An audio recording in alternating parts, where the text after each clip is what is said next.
Temperature check कर लूं मैं।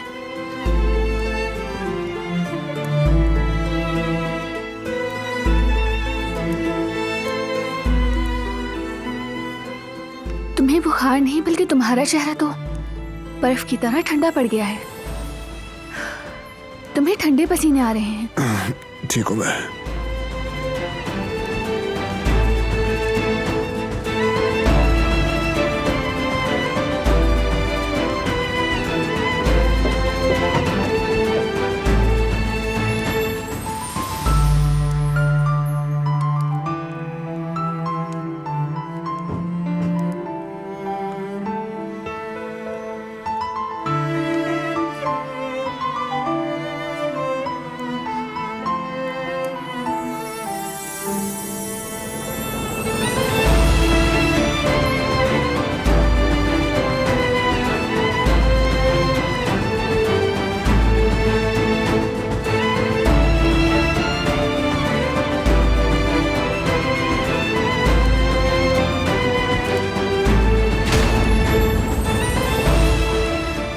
क्या तुम्हें कहीं दर्द महसूस हो रहा है?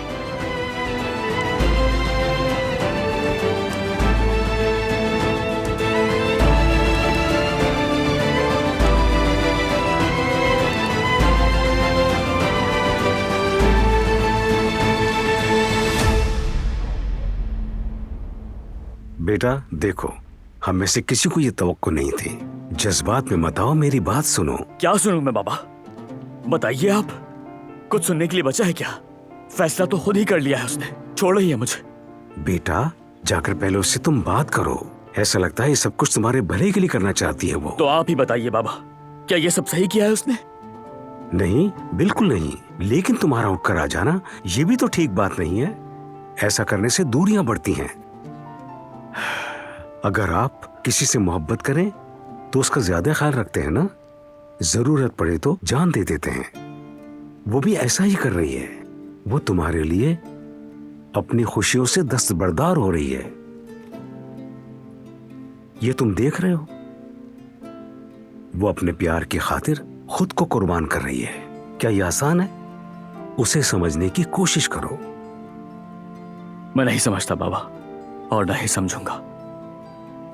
तुम्हारी मर्जी बेटा, लेकिन अगर ये वक्त हाथ से निकल गया तो ना कोई तुम्हें जवेरिया मिलेगी और ना उसे कोई जेवदत्त। एक दूसरे की कदर करो, और अगर मेरी इज्जत करते हो तो जल्द इस मसले को हल करो बेटा।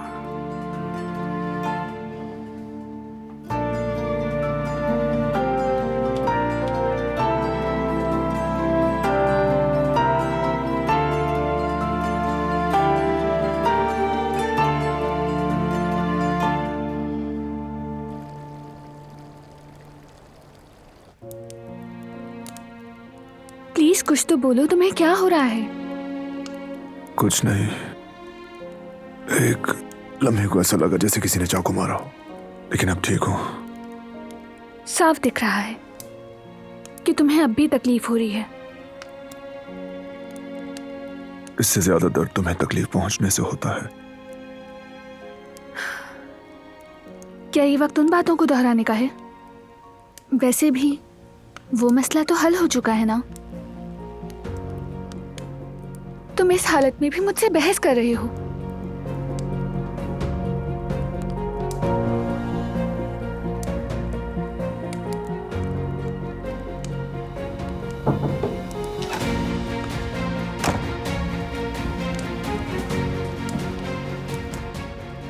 मैंने फोन कर दिया है, वो थोड़ी देर में पहुंच जाएंगे। बारहान मेरे बच्चे, क्या हुआ तुम्हें? कहीं बुखार तो नहीं?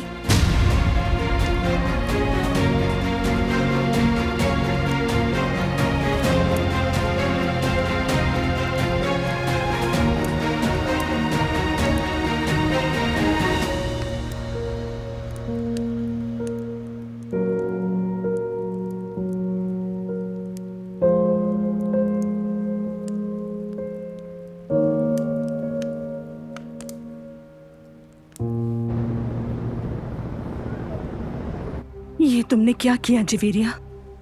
बताओ मुझे, क्या इतना आसान है शादी खत्म करना? अपने शौहर के सामने बस एक कागज रख देना और कहना कि मैं जा रही हूँ, क्या ये सब इतना आसान है? ये क्या कर दिया तुमने बेटी? क्यों किया तुमने ऐसा जवेरिया? पागल हो गई हो क्या? अल्लाह मुझे सब्र दे। जवदेत को ये कैसे कह दिया तुमने? जानती भी हो वो लड़का तुम्हारे लिए हम सबके खिलाफ खड़ा हो गया था। हमने कहा नहीं हो सकता, उसने कहा होगा। हमने कहा नामुमकिन है, उसने कहा मुमकिन है। लेकिन मुझे तो लगता है कि तुम्हारे लिए उसकी कोई अहमियत नहीं रही। कुछ तो बोलो लड़की, क्या जबान बंद हो गई है? हमें भी बताओ ये सब कैसे किया और क्या सोच कर किया तुमने?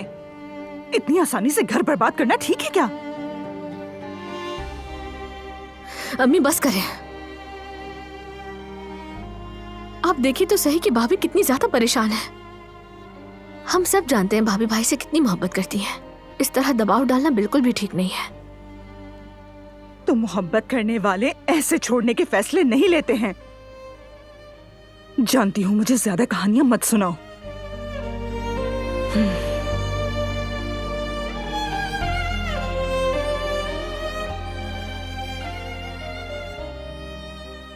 फिक्र ना करें, सब ठीक हो जाएगा।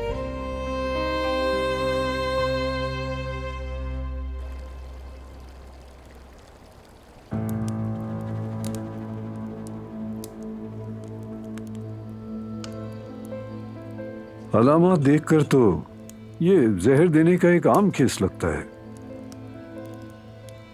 क्या खाया था आज रात आपने? मछली पकाई थी डॉक्टर साहब, लेकिन वो तो सबने खाई, किसी को कुछ भी नहीं हुआ। इन्होंने मीठा भी खाया था, फ्रूट ट्राइफल, पर मैंने भी उसी प्लेट से खाया था। समझ गया। मैं खाने के नमूने लेकर लेबोरेटरी भेजूंगा। और हाँ, क्या आजकल ये कोई दवा ले रहे हैं? नहीं ले रहे। ठीक है, मैंने ले लिया है इनका ब्लड सैंपल भी। रिपोर्ट्स कल तक आ जाएंगी। उसके बाद जहर की वजह भी मालूम हो जाएगी। ड्रिप खत्म होने के बाद वक्त पर दवा दे देना। बहरान साहब के लिए अगले 24 घंटे बहुत अहम है, और अगर हालत ज्यादा खराब होने लगे तो फौरन अस्पताल ले आइएगा। जी डॉक्टर साहब, आप बिल्कुल फिक्र ना करें। मैं इन्हें एक लम्हे के लिए अकेला नहीं छोड़ूंगी।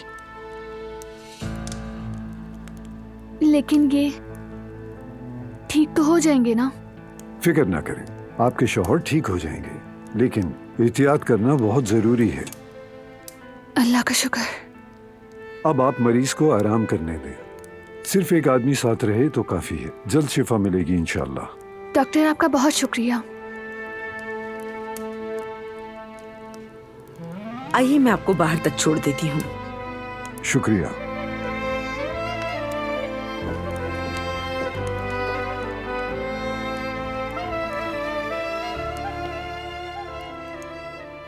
तुम कह रहे थे कुछ नहीं हुआ, देख लिया ना।